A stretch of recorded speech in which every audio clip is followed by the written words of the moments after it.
Welcome back to The Explainer.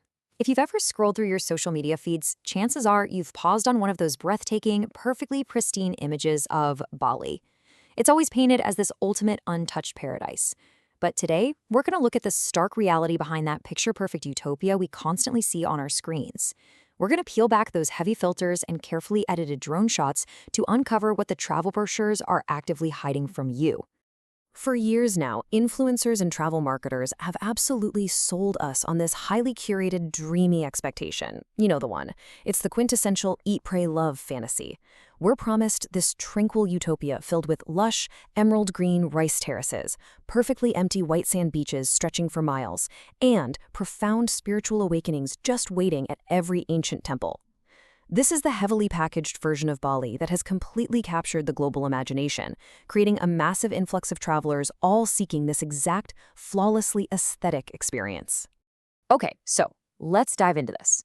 What actually happens when you turn the camera around and look just outside the frame of that perfect Instagram post? Well, we're about to execute a pretty sharp reality check. Because behind that digital curtain lies a completely different island, one that is really struggling under the weight of its own viral popularity. It's time we look at the incredible contrast between the social media fantasy and the actual physical reality on the ground. Section 1. The Mirror Illusion. The Truth Behind the Gates of Heaven at Kuala Lumpur. And this brilliantly illustrates the sheer power of an optical illusion. The expectation is a lone traveler standing peacefully between ancient stone pillars, perfectly reflected in a glassy, crystal-clear pool. But the reality? There is absolutely no water there. Zero. That magical, serene reflection is entirely fabricated. What you actually have is an enterprising local guy sitting on a plastic chair holding a small, smudged piece of glass mirror directly beneath your smartphone lens. This clever little trick creates the fake reflection that hundreds of thousands of people have posted online as a genuine spiritual moment. Now, you might be wondering, well, it's just a clever photo trick. What's the big deal? 4 hours. That is how long you might be standing in a massive, sprawling queue with hundreds of other sweaty tourists just to reach that plastic chair. People will literally drive for hours to get to this remote temple, only to spend half their day waiting in line for a fabricated photo op. The absolute absurdity of investing 4 hours of your limited vacation time for a fake reflection really highlights the lengths to which people will go for social media clout. And the punchline to that epic 4-hour waits? Exactly 10 seconds. Yep, after your grueling wait, you are ushered to the spot and you get exactly 10 seconds to strike your pre-planned poses before you are abruptly rushed away so the next person can step up. Any illusion of a tranquil spiritual experience is completely shattered.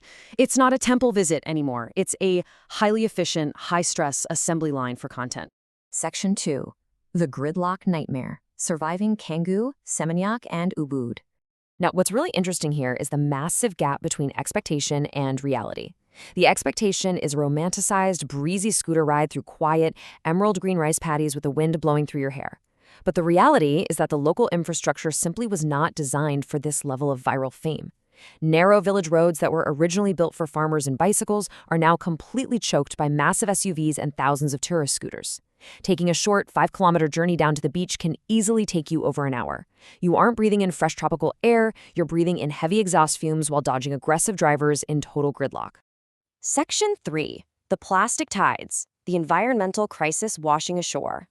We really need to anchor why this matters, because this isn't just about ruined vacation photos or annoying traffic jams. It's a pressing, real-world environmental crisis. While the influencer staple shows lounging and sipping coconuts on a pristine, perfectly empty beach, the reality on the ground is starkly different. Bali is currently facing a massive challenge. Popular beaches in areas like Kuta and Seminyak frequently suffer from what are known as plastic tides. Especially during the rainy monsoon season, these famous shorelines are routinely buried under literal tons of plastic bottles, food wrappers, and debris that just wash right up from the ocean. The serene beach you saw online might currently be a landfill of ocean plastics. So the crucial point is understanding where all this actually comes from. This crisis is driven by poor local waste management infrastructure that just can't keep up with demand, shifting seasonal ocean currents, the broader global pollution issue, and of course, a massive over-tourism footprint. Now, local communities and dedicated NGOs work tirelessly, going out every single morning to clean these beaches. But their incredible hard work is essentially just a daily band-aid on a much larger systemic wound. The sheer volume of people flocking to the island without adequate infrastructure in place is severely exacerbating this ecological disaster. Section 4. Finding the real Bali. How to escape the influencer trap. Let's pivot a bit, because it's definitely not all doom and gloom. This explainer isn't about crossing Bali off your bucket list completely. It's about changing how you approach it. The island's rich, beautiful culture, stunning nature, and warm hospitality absolutely still exist. If you want to experience the authentic island of the gods, you just have to step outside that algorithmic bubble. Instead of the gridlock of Canggu, head up to Munduk to explore misty, untouched mountains. Instead of fighting crowds in Ubud, visit Sidement for pristine, peaceful rice terraces. And instead of the crowded southern beaches, travel up to Ahmed on the quiet northern coast. By choosing these destinations, you not only get a genuine experience, but you actually help distribute tourism dollars more evenly and responsibly across the island. This brings us to a really powerful quote directly from our source material that perfectly encapsulates our entire explainer today. Stop chasing photos and start chasing actual experiences. It is such a brilliant reminder to all of us. When our primary goal becomes capturing a fabricated moment just for a digital audience, we completely disconnect from the physical world around us.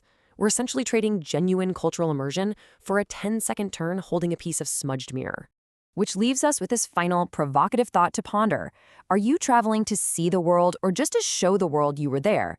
It's a profound question that challenges the very core of our modern travel habits. The next time you book a trip, whether it's to Bali or literally anywhere else, I challenge you to leave the social media expectations at home. Go seek out the unedited, the uncurated, and the beautifully authentic realities of the world.